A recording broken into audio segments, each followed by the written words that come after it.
All Hands meeting of 2025. Welcome back to everyone who's been here before. And for those of you who are new, I would like to take the opportunity to, allow you to introduce yourself. So you can just come off mute and tell us who you are, what institution you're with, and if there's anything else you want to share, go ahead. I guess I'll go first. Thank My you. name is my name is Happy New Year, everyone. My name is Edward Lee. I work with a group called the Air Force Office of Scientific Research. We're part of the larger family called the Air Force Research Laboratory. I'll stop there and save the rest of the information for my briefing. Thank you. Thank you. There anyone else who is new and has not participated previously in an all hands meeting that would like to introduce themselves? I know there are quite a few familiar faces, but there are a few names that I don't necessarily recognize. So I'm not sure if you've been on this call before.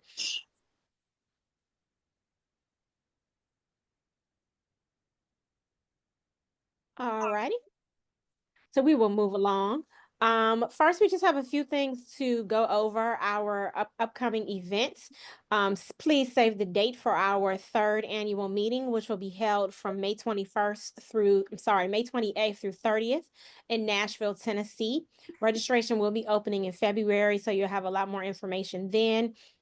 But the tracks to be covered are climate science, research and campus technology, leadership, and artificial intelligence, along with cybersecurity. If you submitted a proposal, you should expect to hear back from us at some point next week regarding your presentation. And for those of you who did not submit a proposal, but are just interested in learning more about it, just check the website. It will be updated frequently in the coming weeks as we add more content and more information about the event in terms of presentations, speakers, and more things like that. As we did previously, if you are coming from an HBCU or a TCU, we will cover your costs. So definitely consider joining us during that time. Look forward to seeing you there. We are also working on planning some more student focused events during the course of the year, as well as workshops. When those details are finalized, we will let you know. So just be on the lookout for more information. Other thing that we don't have a link for, but I want to share with you. I don't believe Alexi is on the call right now, but the registration should be, or applications are available for our student climate science internship program. So students who are especially rising juniors or seniors at HBCUs and tribal colleges are encouraged to apply. Information is on our website. So we're going to go ahead and get started, jump right into our presentations. We have two things that we're going to be covering today. The first, which was already mentioned in it's actually one second, but one that was already mentioned in the invitation that went out is going to be a presentation about trusted CI.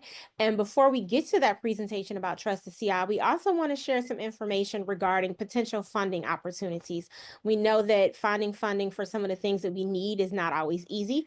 And so we are working on making sure to provide information for you so your college institution can learn about those opportunities. So today we have Edward Lee, who is a senior management analyst for the historically Black colleges and universities and minority serving institutions for the Air Force Office of Scientific Research. So he's going to be sharing about possible opportunities that are available for you there. So we're going to allow Mr. Lee to take it away. All right. Well, first of all, let me thank the team for giving me the opportunity to speak and share some of the things that we have from our organization. I've been doing this for about a little over 15 years. So, just a little background information. Again, my name is Edward Lee. I'm pretty informal. I go by Ed. I work for a group called the Air Force Research Laboratory.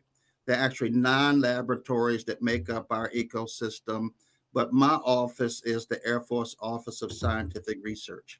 We are the basic research manager for the Air Force Research Lab, or AFRL. My primary role is I provide funding to underrepresented universities. I have about 20, anywhere between 26 to 30 projects that I support throughout the year. And I'm always trying to expand my outreach to find those diamonds in the rough, which are probably at your university. Again, I have I'm about on that. 26 projects. You on that? You got that same meeting? Keep going. I got it. Okay. Yeah, I have about 20, anywhere, but I'm gonna say average about 26 projects that I support on an annual basis. I have a budget of $5.5 million. So I'm always trying to expand and look for, again, those diamonds in the rough. Back in 2019, we adopted another service. So we are actually the Air Force and Space Force. So again, in 2019, we picked up the Space Force. So what I've been trying to do is trying to find minority serving institutions that can tap into the research areas focused on space, which may be somewhat difficult. I understand the situations and the challenges associated with minority serving institutions, that a lot of schools have a lot of issues in terms of teaching classes. I get it. But if you want to expand and looking to tap into some federal dollars, again, I have about $5.5 million. Now, again, I'm always trying to find HBCUs. That's my go-to. Yeah, I've been supporting minority serving schools for years, again, 15 years or so. But I'm always trying to make sure that the HBCUs get a fair share of opportunities along with the MSI, minority serving institutions. We have about 40 subject matter experts that are engaged in research areas in my organization, and they cover quite a few areas. But in particular, I want to just briefly mention areas that may be centric to this group, and that's what's called our Information and Networks Division. And some of the programs that are engaged or involved in that Information and Networks Division, and or would be computational cognition and machine intelligence, computational mathematics, dynamical systems and control theory, dynamic data and information processing, information assurance and cybersecurity, mathematical optimization, science of information, computation, learning, and fusion, trust and influence, complex networks, and last but not least, cognitive and computational neuroscience. So that's just a little snapshot about some of the opportunities associated with our group. Um, Again, those associated programs are tied to a subject matter expert. And the best way to try to engage with us is to send us a white paper. We have a broad agency announcement that's open 24/7. It's about an 80-page document that has detailed information about all of our programs. We're in the process of updating that because some people have retired and we had some new people coming in. So we want to make sure we have the most current information on that broad agency announcement. The one we have currently is from 2023. So it's not that old, but again, we want to make sure that when we put it out there, it has all the latest information in terms of how to contact those program officers. We use a system called the white paper process, where you would actually look at that broad agency announcement, again, about an 80-page document. And from there, you can look at the descriptions, submit a white paper, and then from a well written white paper, the opportunity to submit a full proposal is then provided to that institution. So again, writing a good white paper is key to having the opportunity or the invitation to submit a full proposal. Once the full proposal is submitted, it's peer reviewed, and then we look at funding that opportunity. So again, I'm looking for diamonds in the rough, institutions that are trying to turn a corner to say, we are looking to, not just teach, because I know quite a few HBCUs and schools are liberal arts and looking to teach as a primary function of the leadership from that university. But if you're looking to expand and move into research areas, then we may be a place that can help with that transition. I also work very closely with the Office of the Secretary of Defense. There's a person by the name is Evelyn Kent, and she has money in the program. And as a matter of fact, coming up shortly, there's a solicitation that'll be on the street for equipment or instrumentation. Her program, I think last year she had roughly $40 million available for institutions, HBCUs, and MSIs that if they're looking to build their infrastructure with equipment, or if you need to enhance or buy new equipment, then that program will be out on the street probably within the next 30 days or so. Do have a site that I put out in the chat, afresearchlab.com, for more information about our organization. But again, the OSD program, $40 million for instrumentation. And shortly after that, I believe she'll have another secondary solicitation that will be focused on research. Last year, her research program or solicitation that came out, it was focused at around $800K per institution for 4 years or 48 month period of performance. So you're talking $200K a year for 4 years, which is a pretty good amount of money for research opportunities. So again, several funding opportunities, either for infrastructure, if you need equipment, and for research. And then, of course, I'm here to help guide, direct, answer questions, and point you in the right direction as to, what a well-written white paper looks like. You can send it to me. I can shop it around to one of those 40 subject matter experts, our program officers, who can then provide some direction to say, yes, this is exactly what I'm looking for, or that white paper needs to be adjusted or tweaked so it makes it a better fit within my portfolio. And from there, we can ask or have requests that for a proposal. I know I've shared a lot in a few moments, but I'm gonna stop right there. I don't know if I'm at the 10-minute mark or not, but I'll stop right there and then I'll turn it back over to our host. And I don't know if we're going to do Q&A now or towards We the can end, but we can see if anyone has any questions right now. okay. Does All anyone right. have any questions they'd like to ask Mr. Lee regarding the program that he's referencing? Then I always send an email later as well if you would like to. This Okay. may be a Well, silly just question, but what is a white paper?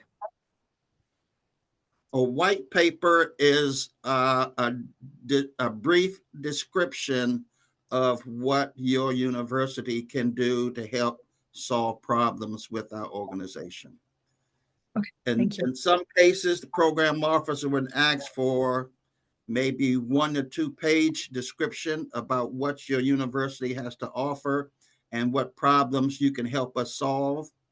And then some program officers, they want a paragraph. They want to make sure that what you're proposing is a good fit within, again, that portfolio. So it can be, different program officers ask for different things. Some people want 2 pages. Some people want a paragraph, just to make sure that what you're looking for is a good fit for what we're looking for as well. Okay, thank you. You're welcome. So I have a question. What is the deadline? Sorry, I missed that part. Okay, so there is no deadline. We have an open broad agency announcement. Right now, the current announcement is, and you can put this in the chat, F as in Frank, A as in Apple, 9550-23-S as in Sam, -0001. That is our current open broad agency announcement. It's open 24/7. It's again about an 80-page document that has detailed descriptions of all of our portfolios that we have for our organization. It is being revised. We've had some people retire, and we're going to have the more current one should be out within a month or so. So if you plug that number into grants.gov, you can pull up that 80-page document and take a look at specific areas of interest that we looking to have, again, basic research for your organization. Any other questions? I have Yes. one other question. Is concerning your funding, because there have been a lot of changes in the last 3 days. Mhm. Everything from DEI to everything else. So I just want to ask this question about, is your funding in jeopardy, or do you know, because they just wiped out things with executive orders? So I just want to go ahead and ask that question. And you may not have the answer, but I just want to bring it up. I know a lot of things are in flux with the new administration. I know DEI is now gone. We have modified our DNA structure to go back to an old model, affirmative action model. So we are still moving to make sure that we are trying to be fair across, our organization. The Air Force Research Lab is about 10,000 employees. We have 11 laboratories across the country. For this particular group, we have an information lab in Rome, New York, that does everything that's computer related. If it has a keyboard, it's done out of our information lab in Rome, New York. But again, the caveat is what they do in the laboratory is not basic research. It's advanced and applied research. So they're building, testing, flying, blowing things up, flying things around. That's what they do in our other 11 laboratories. Our office, again, is responsible for basic research or fundamental science. Okay, thank you. Okay. So to answer your question, sir, currently there's no change in my budget. It's been fairly protected at this point. My budget is still $5.5 million. I do have commitments for 2025 right now, but I do have some wiggle room for new starts in 2026 that will start, of course, 1 October, the beginning of our new fiscal year. If you have some great ideas, shoot me a white paper and let me shop it around and see if I can get some funding to you. Normally, my funding range is around $150,000 a year for 3 years.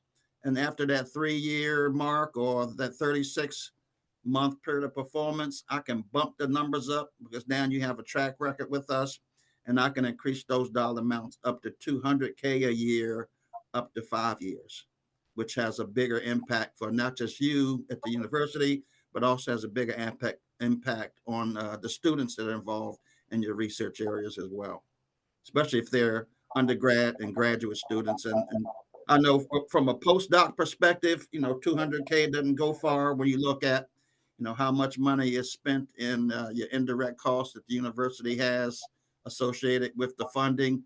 But again, if it's undergraduate and graduate students, you can probably get a little traction with them. So Thank you, sir. Any other questions? Dr. Jones, we doing okay with time? We're doing great. We actually, and I put for everyone, and thank you for all the information you just shared. All of the information, his email address, the solicitation number, the website, I've put in the chat so you can go ahead and find it if that's what you're looking for. All right. All right. Well, look, Thank you. I'm here to help. I'm here to Of help. course. We If you have appreciate it. questions, send me an email. If you have a draft of a white paper, send it to me. I can shop it around to the program officers. And again, I'm here to provide as much assistance as I can to unflush or find those diamonds in the rough at your university. So thank you for the opportunity, Dr. Jones. And I'll stop there. Thank you. All right. Thank you so much. All right, everyone, we are ready for the rest of our program. Again, all of the links that have been mentioned are in the chat, including the link for the annual meeting and our climate science internship application. So if you go through the chat, you can find all that information. We are going to turn the program over to Damian Rusin from Trusted CI. It's going to take it from here and share information about the work that they are doing. Okay, great, thanks. I will share my screen or my window. Everybody can see my screen now? Yep. Good. I think our plan was for me to talk for about 30 minutes, so that would still leave us 10 minutes for questions if that works for everybody. I'm very happy for talks to be interactive, so please feel free to stop me with questions in the middle if you like as well. Maybe Leslie and Tenny could help keep an eye on hand raises or anything like that. I usually don't see it oftentimes if I'm talking. So this is a first for me. I am a group lead at Berkeley Lab, and been working with the Trusted CI project for a little over a year now. But cybersecurity and cyber infrastructure are very new fields to me. So I sort of have a double imposter syndrome today because my PhD is in mechanical engineering, as well as my professional engineer license. So I'm not actually a trained computer scientist, and even more so, not trained in cyber infrastructure and cybersecurity. But I'm very happy that we have Jim Basney with us here today, who, if the questions get too detailed, I may end up tossing over to him, who can answer questions as well. He's also with Trusted CI. So my role at Berkeley Lab, I lead the Computer Languages and Systems Software Group. So we do research in parallel programming models, including parallel programming languages.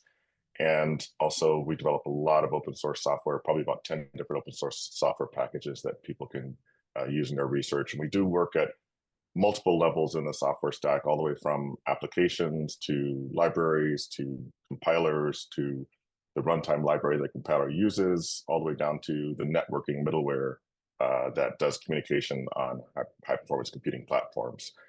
So just a little bit about the background on Trusted CI. Trusted CI grew out of a call for cybersecurity leadership and guidance from the National Science Foundation. You can see two reports here on the right. And these two studies came out in 2010 and 2011. And Trusted CI was, in some sense, the answer to that call. And so Trusted CI is an NSF Cybersecurity Center of Excellence. And Trusted CI works on enabling trustworthy NSF science. So we partner with various cyber infrastructure operators, largely at NSF facilities. And we work with them on building and maintaining effective cybersecurity programs. We do a lot of work more broadly throughout the NSF community, including engaging with MSCC, which is why we're here today. And we do a lot to support the various processes by publishing documents, engaging people in the community and adopting best practices, providing tools. And we're comprised of, I believe, 7 institutions. So we've got Indiana University, which led the project until recently, University of Wisconsin, the University of Illinois, the National Center for Supercomputing Applications at Illinois, and Pittsburgh Supercomputer Center, Berkeley Lab, where I am, and Arizona State. And most recently joined is Sustainable Horizons Institute, where I have quite a bit of background as well. So I'll talk about that a bit later in the talk. And Berkeley Lab took over leadership of the project at the beginning of the federal fiscal year, so back in October. So the leadership team is Sean Peisert is the director and PI for the project. So he's here at Berkeley Lab. He's also adjunct faculty at UC Davis. And I guess I forgot to mention when I said that I'm a group lead here at Berkeley Lab, brand new, just as of the end of last year, I'm also adjunct faculty at San Diego State University, which is a minority serving institution. And I have a long history with minority serving institutions myself. I'm an alumnus of Howard University. My bachelor's degree is from Howard. I did my master's and PhD at Stanford. I also taught for about 5 years at the City College of New York, which at least when I went there in 1999 was 73% Black and Latino. So a lot of experience with minority serving institutions, both as a student, faculty, and more recently as a collaborator. I mentioned that we have Jim Basney with us today. He's the senior advisor for Trusted CI and specifically our MSCC lead and the co-PI, a co-PI on the project. And specifically leads the community of practice. Some of you might have participated in that call just a couple of days ago. So Jim was extremely helpful. All but maybe one of the slides that you see here today came from various presentations that Jim pointed me to so that I could pull in material for the talk. And I thought this one was a really good one to set the scene because it kind of took me back to an old story in my life. And, this is talking about how NSF doesn't prescribe cybersecurity. It is the responsibility of the awardee. And it reminded me of, I guess, fairly early in my career. I think it was when I was leaving the City College of New York. It was the first time I'd left a job where I had a retirement account that I wanted to roll over to from a 403B to an individual retirement account, an IRA. So I was speaking to the company, the custodian, TIAA-CREF, I guess, for the retirement account. And I was amazed at the flexibility that I would now suddenly have, because when I was in the 403B, I had a limited set of mutual funds that I could choose for my investments. And as I was speaking to the person, and I realized, oh, wow, when I move this to an IRA, that means that I can invest in any stocks that I want. And the person said yes. And I said, well, what's the downside? And he said, you can invest in any stocks that you want. So I see it as kind of a similar thing here. The good news is NSF doesn't prescribe your cybersecurity. The bad news is NSF doesn't prescribe your cybersecurity. So, I'd say, that's where Trusted CI comes in. So looking at what Trusted CI has done over the years, looking back over the past 5 years in particular, we've developed, I'll use the term we a lot, even though I'm relatively new to the project. So almost all of this happened before I got here. But we've developed the Trusted CI framework. So that's a document that gives you a set of practices that you can establish to have improved cybersecurity, and also a framework implementation guide. And we've put together cohorts, and I'll talk a little bit more about that in a moment, that work together with us over an extended period, say 6 months, on adopting the framework at their institutions. So we have several areas of focus, including trustworthy data, software assurance. That's my specialty. As I mentioned, I work in research software engineering, parallel programming languages. And so one of the reasons that Sean invited me to join the project was my software background. So I'll be working on the software assurance side. And operational technology, security by design. And we also have a fellows program. So the other reason that Sean brought me onto the project was to engage with historically Black colleges in particular.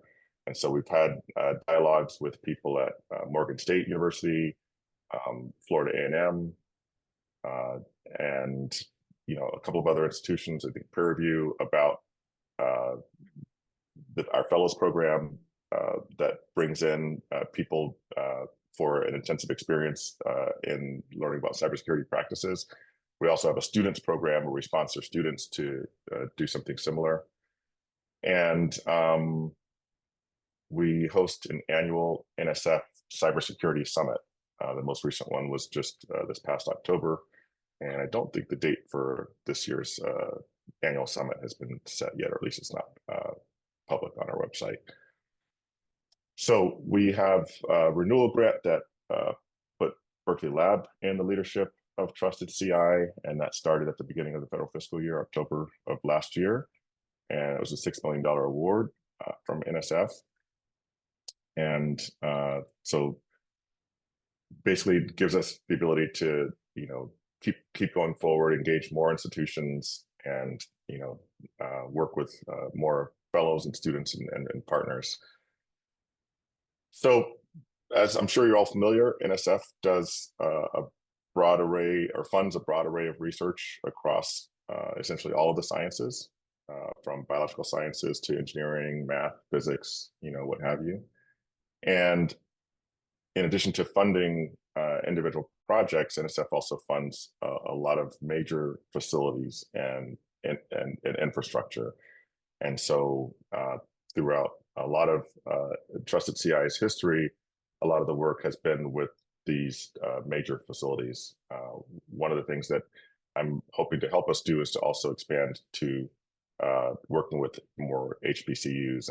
And part of what we've been doing with our initial engagement with HBCUs is kind of a listening tour, recognizing that we don't necessarily want to just show up with a solution that we toss over the wall to people. We want to hear what the operations are like at your institutions, and it's oftentimes very different from what happens at these major facilities.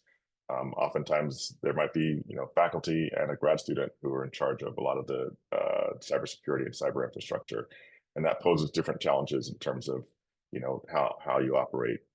I don't have any personal experience with most of these institutions. The one exception I'll say is the National Center for Atmospheric Research. That has been very important in my career over time. Those of you who know me at all, people usually, if they know anything about my professional background, they usually know one thing, which is the one thing that's on my license plate, and that is Fortran. So the weather and climate community is one of the communities that still does the vast majority of its work in Fortran. And that's one of the reasons that I've had a lot of work myself with the National Center for Atmospheric Research, where I've taught tutorials and still collaborate with researchers on developing climate models and supporting their work in various ways.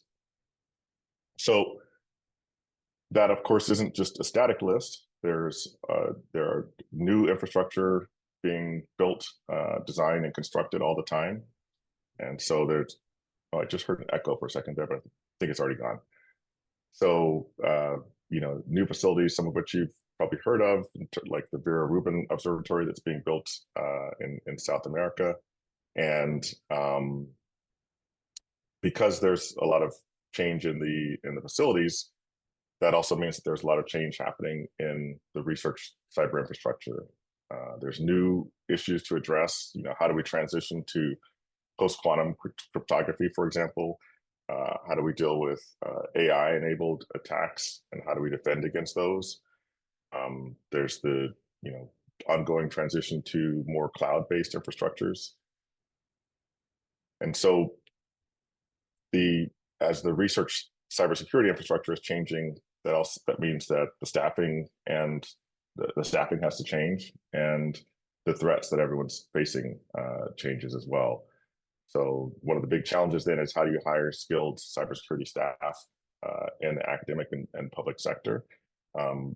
Being that Berkeley Lab is a Department of Energy national laboratory, I'm very familiar with the challenges of hiring. We're in the San Francisco Bay Area, which means we're competing with Silicon Valley. We don't pay what they pay. So, we try to compete on other terms, like interesting work and great people to work with. So there are, of course, also evolving threats, things like ransomware and the theft of IP, and including potentially nation state actors. NSF itself is the science that NSF is funding is of course evolving, and so looking at more kinds of automation and AI, and we have to think about how that impacts instrumentation. So what does Trusted CI do to address this changing landscape of cyber infrastructure and cybersecurity? A big part of it, I think, centers around the framework that Trusted CI has put together. This is something that you can go to our website and download. It's trustedci.org.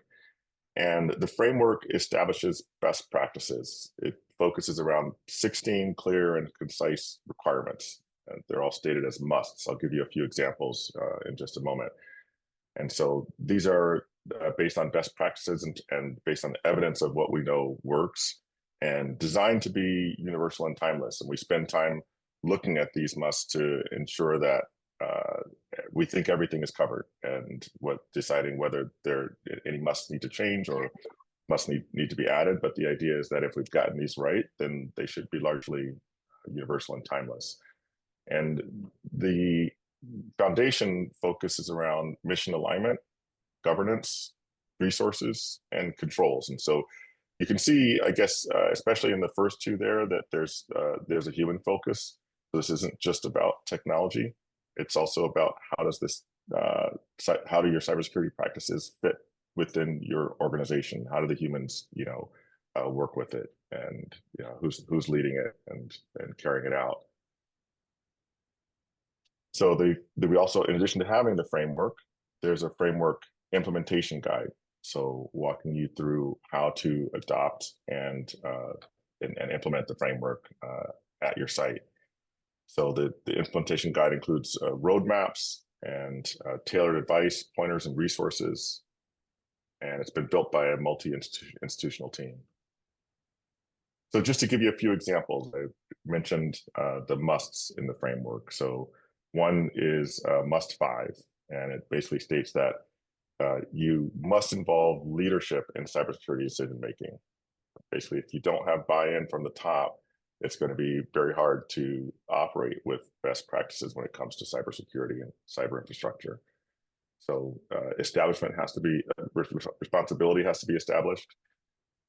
We need to know who's in power, who are the senior leaders that ultimately control the allocation of the resources, budget, and personnel.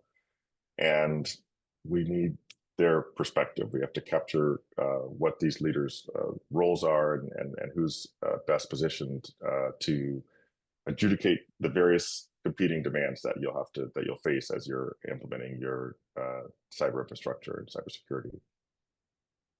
Another example is must 7. So establish a lead role. As they say, someone who has 2 bosses has none. So you need to know who's actually on the hook, who's in charge of various parts of your plan. And it's really important because of the complexity of what you're facing and because of the impact, which can be so broad across institutions that are operating NSF funded cyber infrastructure. Another example is must 12. One of my favorite quotes from Joe Biden, he used to talk a lot about his father was also a politician, and his father would say, you can tell me your values, but show me your budget and I'll tell you your values, right? So obviously one of the musts is you have to have budget that reflects the values that you have around cyber infrastructure and cybersecurity. So the budget informs decision-making, and there needs to be transparency and rigor, and of course, organizational commitment to carrying out what's in the budget. The framework has been adopted across many different institutions. There's a sampling here.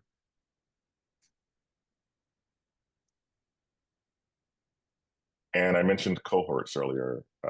These groups that work with Trusted CI over a period of 6 months, and we're engaging people across 4 to 6 facilities. And the goal of the work with that cohort is the adoption and implementation of the framework. So the idea is that by forming a cohort, you can learn from and with fellow facilities as well. And you get in-depth guidance from Trusted CI. So, and lower time commitment than if you had to engage in a full assessment, I guess, on the ground all at once. A few examples of where we've had cohorts. The first cohort, I guess, was Gage and LIGO, so 6 institutions there. Again, as you can see here, more of a focus on the NSF major facilities in the past.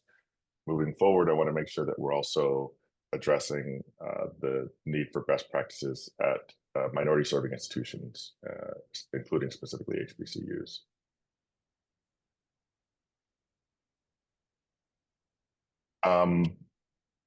Recent expansion in Trusted CI is that we're also looking at regulated research, and we're doing that in partnership with the regulated research community of practice. So we're leveraging what they've developed, and this is also broadening our footprint. The regulated research community of practice involves over 320 institutions and provides a lot of resources, tools, templates that all relate to compliance with government regulations.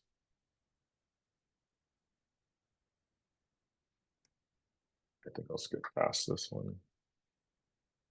And just to put some faces to the programs I'm talking about here, this is a sampling of the people who've been involved in our fellows program. They've gained through training, and of course, everything we're doing is supporting NSF science. More about the Trusted CI Fellows. So the Fellows program was established in 2019, and the program establishes and supports a network of fellows with a diversity in geography and discipline. Of course, in the current era, I'm wondering if we can at least still say things like diversity in geography and discipline. Worried a lot about the thought police these days who might be trying to edit the diversity out of that sentence. Hopefully it still applies in many ways I think are really important. And these ways, of course, are oftentimes cross-correlated. One of the things I'm going to talk about in a moment is a program that connected me with a professor at Northern New Mexico College who happens to be Hispanic. But one of the things that's most exciting to me about this collaboration, besides the fact that he's done such great work, is that he's at Northern New Mexico College. And I had never heard of the institution before this program connected me with them. And I think as we begin to diversify in terms of geography and discipline, we'll hopefully see a lot of the other diversity that we've been fighting for all these years coming along with that. As I mentioned, one of the things that we do is we host an annual cybersecurity summit, the most recent one being in October. And so at the summit, we have plenary sessions, presentations, panel discussions, lightning talks. Hope some of you consider attending the next one.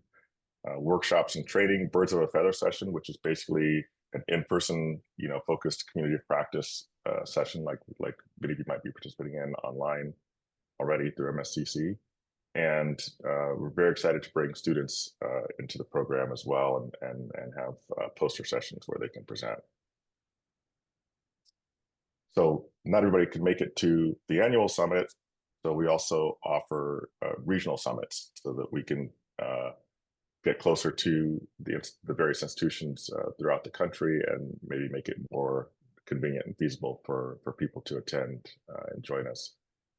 So we'll be doing that over time in partnership with MSCC and with the Sustainable Horizons Institute, which is an institution I mentioned a while ago, and I'll say a little bit more about in a moment. We also offer monthly webinars. And so various topics ranging from policies, new regulations, typically attended by over 100 people. And these are every second Wednesday of the month at 11 a.m. Pacific time, and they're recorded and posted online. So one of our activities, of course, is directly engaging with MSCC. That's why we're here. And that's why Jim Basney is a co-host of the MSCC Cybersecurity Community of Practice, which meets once a month over Zoom. And I would invite everybody to participate in that. And we also engage with MSCC through sharing information about community events like I just did, and the regional workshops, as I mentioned. Maybe a little bit more detail about some of the specific things that we've done. I think I'll highlight here that I was fortunate to have the opportunity to attend the MSCC annual meeting for the first time last year in Washington, D.C. And Jim was going to be leading a panel there, but unfortunately wasn't able to make it due to an illness. And so I got to lead a panel at the MSCC annual meeting, and hopefully look forward to going again. So I guess I've already said most of what's here throughout the talk so far. My engagement is primarily with HBCUs and also with MSCC. And I'll be working on a new software assurance framework that we're developing. So one of the things that I'm focused on initially is one of the documents that you can download from our website is our guide to securing scientific software. And I noticed an omission in that guide of Fortran. There's a lot of people who, I once thought about putting together a picture book when I wanted to snap a picture of a person's face the first time I mentioned that I work in modern Fortran, because so often I find that people don't even know that Fortran still exists. It's alive and well, constantly being updated. The latest version is Fortran 2023. It's object-oriented, it's parallel, has a lot of features that make it interoperable with C. And our guide to securing scientific software, as in its current form, focuses on C, C++, Python, languages like that. So I'll be working on expanding to include some coverage of Fortran. One of the things that's happening also is that Fortran is moving into some non-traditional domains. You normally think of it for doing things like computational fluid dynamics, or like I mentioned, weather and climate. But there is actually a growing community of people at all age levels. I've had high school students in my research group for the summer working with me on Fortran. I've got another one who wants to come this summer. She's graduating from 12th grade. And there's a growing community of real people who are pretty excited about what's happening in the language and are developing a lot of really useful open source, some of which is doing things that are very different from fluid dynamics and weather and aerospace engineering. So one example that I really like is called the Fortran Package Manager. If you spend much time building software, you're probably using Makefiles or CMake. If you're building Fortran C, C++ codes for high performance computing. One of the former members of my team, Brad Richardson, developed a package called the Fortran Package Manager, FPM. And it makes life so much better that once he introduced me to it, within a month, I had switched almost all of my projects to using FPM. I tell people, if you're in therapy, like once you switch to FPM, you won't need therapy anymore. I mean, it just makes your life that much better. But once you introduce Fortran into doing something like package management, and it's going out and downloading files for you, you know, there's questions of, are those files digitally signed? Can you verify, you know, what's being downloaded so that there wasn't a man in the middle attack or something like that? So as Fortran begins to move into these non-traditional areas, we need to think of it in different ways. We normally think of it as just running simulations that can be containerized and isolated and pose not as much of a threat. And that may be less true when you're starting to do things like package management with Fortran. So I also have a lot of background in testing software. My group last year released a package we called Julienne. If you've ever had Julienne vegetables for dinner, they're thinly sliced vegetables, thinly sliced into strings. And that's because they were inspired by, the package was inspired by Veggies, which is also developed by my former staff member, Brad Richardson. And a lot of people don't like writing, most people don't like writing tests. So I think he named his package Veggies because it's sort of like, eat your vegetables, you know, do your thing. And testing, of course, can play a big role in reliability. It can play a big role in security. And so our Julienne unit testing framework, I'm hoping will give me some of the expertise to help address any of the aspects around scientific software testing that come up in the software assurance framework. So just a few more slides before I wrap up. I guess I mentioned the guide to securing scientific software. There's an image of the cover of it up there on the right, and that came out of an annual challenge back in 2021. So that's another document that you can download from the trustedci.org. And I've mentioned Sustainable Horizons Institute a couple of times. It's a nonprofit that joined Trusted CI in the most recent renewal grant that we were awarded. And it's led by Dr. Marianne Leung, who's a chemist who I've worked with for about a dozen years since we led, I guess back around roughly 2013, I led the broader engagement workshop at the supercomputing conference, SC.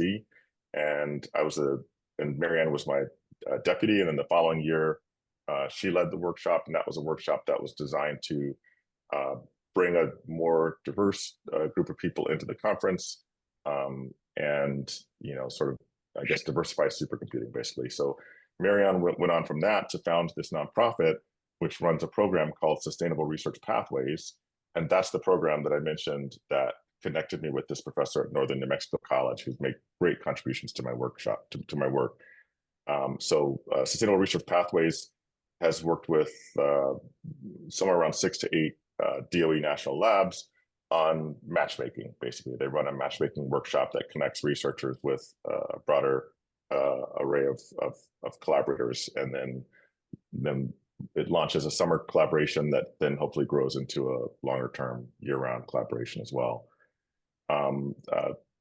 Sustainable Horizons Institute also runs a broader engagement workshop at the Society for Industrial and Applied Mathematics conference, and I've taught a tutorial at that workshop. And Sustainable Horizons Institute runs the Better Scientific Software Fellowship, which is sponsored jointly by NSF and DOE. And I was a recipient of that fellowship because of Sustainable Horizons Institute. I had never heard of it until Marianne approached me about applying for it. And I applied for it and was actually part-time employed by Sustainable Horizons Institute for a little over a year for purposes of doing the work for that fellowship. And that work centered around teaching agile software development practices in settings that would reach a diverse audience. So UC Merced, San Diego State University, MSIs. And the idea we came up with is to teach agile software development without the software development. We're actually using the creation of markdown documents to introduce things like Git workflows, pair programming, all these various agile techniques that up until that point I had only taught in the context of modern Fortran. Now, by doing it in a way that did not depend on any programming language, it made it more accessible so that younger students and people from any different programming background could join the tutorials. Let's see. So I think I'm about out of time. Wanted to mention that MSCC's own Damian Clark is also part of Trusted CI. And I mentioned that we're working on a software assurance framework. I've provided these slides to Tenny, and those can be posted or distributed to anybody you like. So various ways that you can stay in touch with us. And as I mentioned, Jim was really the one who connected me with various different presentations that I could use to pull together this presentation. So this presentation came from a broad array of people at a broad array of institutions. And I want to thank all those people, and especially thank Jim, because there's no other way I could have put this together. And I'll stop there. All right. Well, thank you so much for this presentation. Very thorough covering of Trusted CI and some of the activities and things that people can get involved with. We have 7 minutes. So if anyone has any questions, thoughts they'd like to add as it relates to Trusted CI, you can unmute and go ahead and ask that question.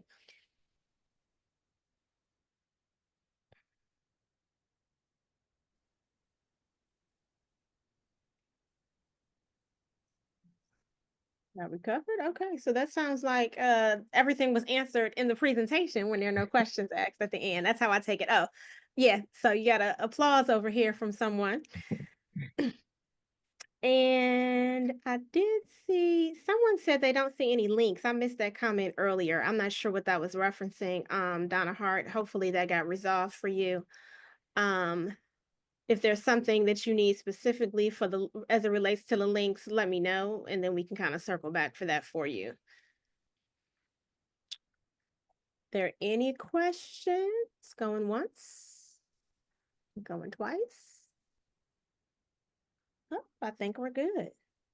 All right, so we just said, yeah, appreciate your presentation. Yeah, it comes from Mount at SF Jazz. Yeah, so he's out in your direction. Nice. You're at the institution, SF Jazz? That's correct. I am, and we'll have to connect. Outstanding. Yes, I've been there many times. For those of you who don't know, SF Jazz is the only freestanding institution dedicated to jazz in the US. A very amazing venue to see performances. Thank you, Damien. We're also on the Scenic Network, which is a huge provider of support for all of our California institutions, and a very few cultural institutions, of which SF Jazz was the first to connect. Great. Please reach out to me. I'd love to be in touch.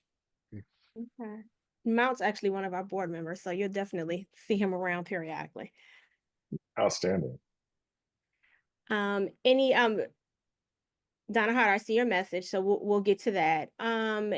Anyone else with a question, comment, something they want to address? All right. Well, thank you for your time. Thank you taking time out of your day to join us for our first all hands meeting of 2025. We will see you in February as we move forward, and I think it's February 27th will be our next all hands meeting. Have a great afternoon, everyone. And if you have, again, any questions, thoughts, comments, just make sure you send us an email. Okay. Donna, I see your messages. I will send you some information directly via email. All right. Thank you, everyone. Thank you so much. Appreciate it. All right. Thank Bye. you. Tiff, don't close the meeting yet.